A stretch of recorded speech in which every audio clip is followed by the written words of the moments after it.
सामान्य साथियों, नमो बुद्धाय, जय भीम। हमेशा की भांति एक बार पुनः हम लेकर आ गए हैं डॉक्टर अंबेडकर संदेश।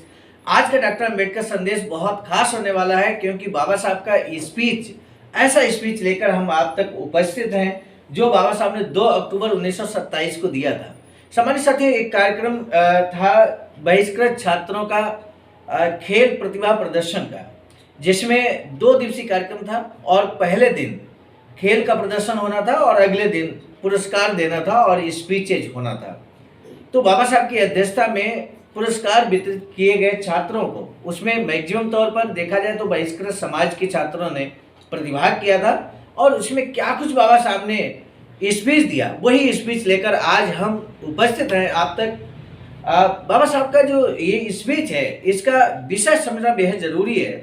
विषय है बहिष्कृत छात्रों के कर्तव्य निभाने पर ही बहिष्कृत समाज का भविष्य निर्भर करता है, ऐसा बाबा साहब कहते हैं। और क्या कुछ कहते हैं आज के डॉक्टर अंबेडकर संदेश में, जो कि आपको नियमित तौर पर आवाज का ऑफिशियल यूट्यूब चैनल के माध्यम से मिलता है।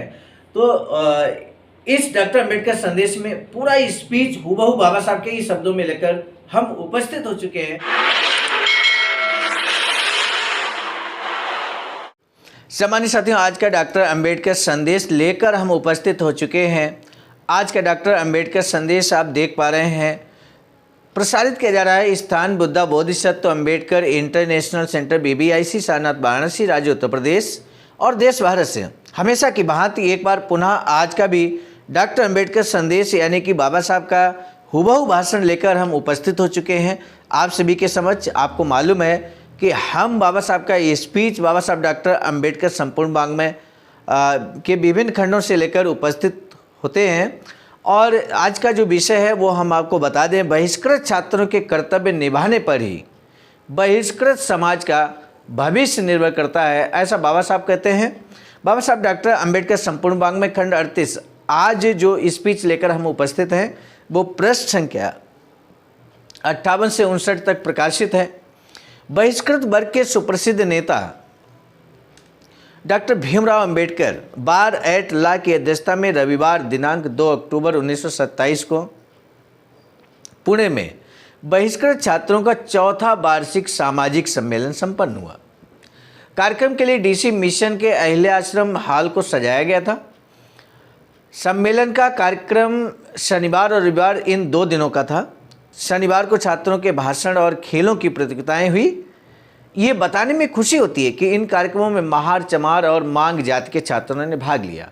भाषण और खेलों में पुरस्कार प्राप्त करने वाले छात्रों को पुरस्कार देने का कार्यक्रम रविवार को शाम 5 बजे होने वाला था।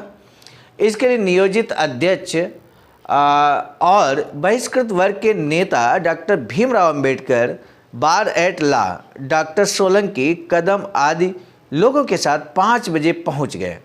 अध्यक्ष के स्वागत के लिए गवर्नमेंट DC हॉस्टल और DC मिशन संस्थाओं के बालवीरों की टुकड़ियां दरवाजे के पास सजी हुई थीं।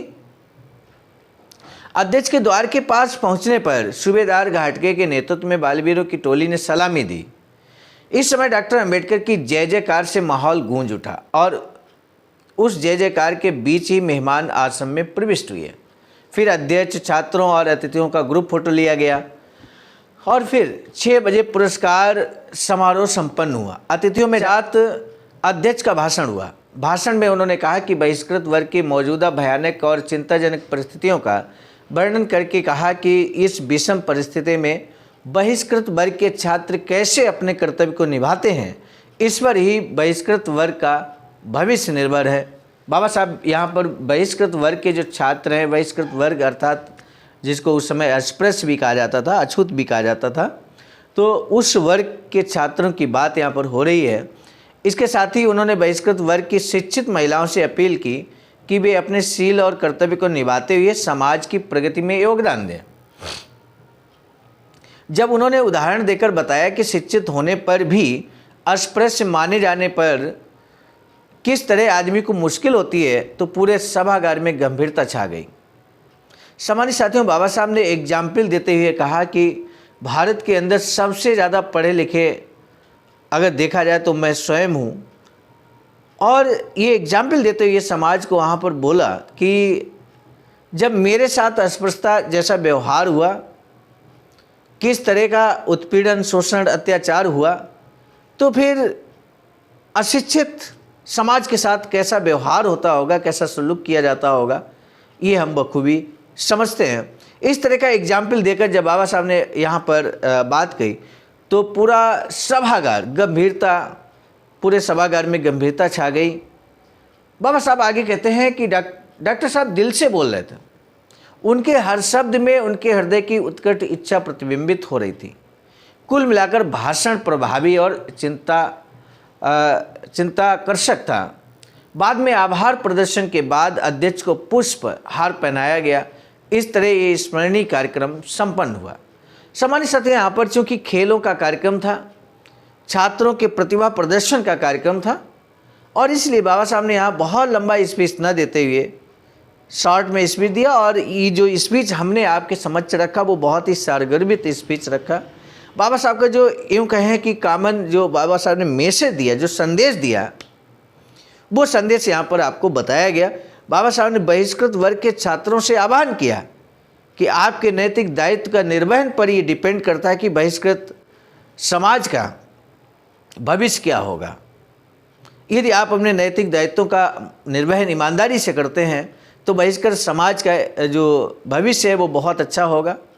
ठीक इसी तरह से वर्तमान परिदृश्य में यदि हम देखें तो आने वाले समय में हमारा बहुजन समाज का भविष्य कैसा होगा, ये आज के युवाओं पर डिपेंड करता है। आज के युवा पीढ़ी पर बहुत कुछ निर्भर करता है कि आज की हम आप जैसी युवा पीढ़ी अपना नैतिक दायित्व का निर्वहन कर रही है या नहीं कर रही, पे बैक टू सोसाइटी का काम कर रहे हैं या नहीं कर रहे हैं।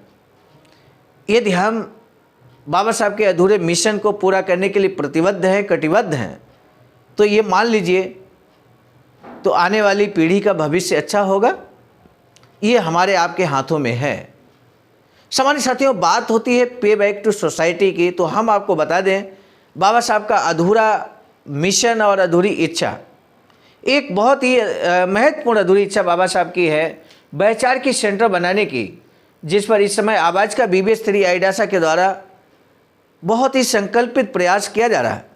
हम सभी के सहयोग से, आप सभी के सहयोग से, आप सभी के अमूल्य योगदान से, धम्मदान से 14,000 स्क्वायर फीट ज़मीन यहाँ परचेज की गई फरीदपुर सानंद वाराणसी में, जिस पर बाबा साहब की अधूरी इच्छा के अनुरूप एक वैचारिक सेंटर बनाया जा सके। इस हेतु यदि आप भी चाहते हैं कि इतिहास में नाम दर्ज हो, बाबा साहब की अधूरी इच्छा पूरी हो, SBI account number IFSC code दिया गया है। बहुजन बौद्ध समाज संघर्ष समिति के नाम से अकाउंट है, इस पे आप धमदान जरूर करें, ऐसा हम आपसे निवेदन करते हैं। आज का डॉक्टर अंबेडकर संदेश लेकर हम आप तक पहुंचे थे मिशन नायक बुद्ध मित्र मुसाफिर से राष्ट्रीय महासचिव आवाज का नई दिल्ली की प्रेरणा स्रोत में, और साथ ही साथ संकलन कर्ता गुरु में परम आदरणीय विजय कुमार बौद्ध जी, प्रांतीय कोषाध्यक्ष आवाज का बिहार। आज का डॉक्टर अंबेडकर संदेश कैसा लगा? आपको लगता है कि इसमें किसी तरह के सुधार की आवश्यकता है तो कमेंट बॉक्स में जाकर जरूर लिखेंगे। हमें आपके कमेंट का इंतजार रहेगा, बेसब्री से इंतजार रहेगा। पुनः मिलेंगे नए डॉक्टर अंबेडकर संदेश के साथ। मैं हूं सर्वजीत आर्य, राष्ट्रीय कोषाध्यक्ष आवाज का नई दिल्ली। आप सभी को सादर नमो बुद्धाय, जय भीम।